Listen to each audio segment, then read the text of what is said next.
Warga di Kelurahan Manurunge, Kabupaten Bone digegerkan dengan penemuan mayat seorang pria di sebuah kamar kos. Meski tanpa adanya tanda kekerasan, namun polisi tetap membawa jenazah korban ke rumah sakit untuk diotopsi. Korban pertama kali ditemukan oleh kedua rekannya yang terpaksa mendobrak kamar lantaran tidak memberikan jawaban saat pintu kamarnya diketuk. Kita tahunya kalau dia sudah meninggal di dalam. Pas dobrak pintu.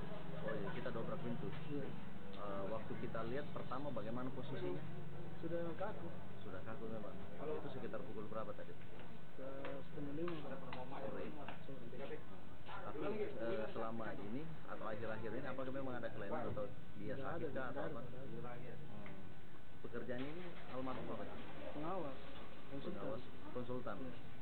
Polisi yang menerima laporan warga langsung melakukan olah tempat kejadian perkara dan jenazah korban yang diketahui bernama Muhammad Nasir yang merupakan seorang konsultan salah satu proyek pemerintah Kabupaten Bone ini langsung dibawa ke rumah sakit untuk diotopsi.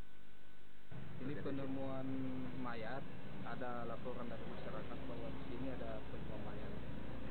Jadi kita dari Polsek Tanjung Jateng langsung mengambil tindakan, langsung ke TKP, melaksanakan olah TKP dan koordinasi dengan Polres untuk identifikasi olah TKP.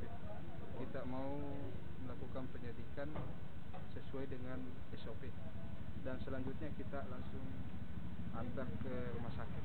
Meski tidak ditemukan tanda kekerasan pada tubuh korban, namun polisi tetap melakukan penyelidikan untuk mengetahui penyebab kematian korban.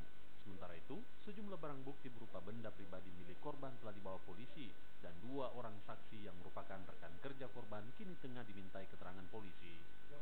Rusmin Igo, Kompas TV, Bone, Sulawesi Selatan.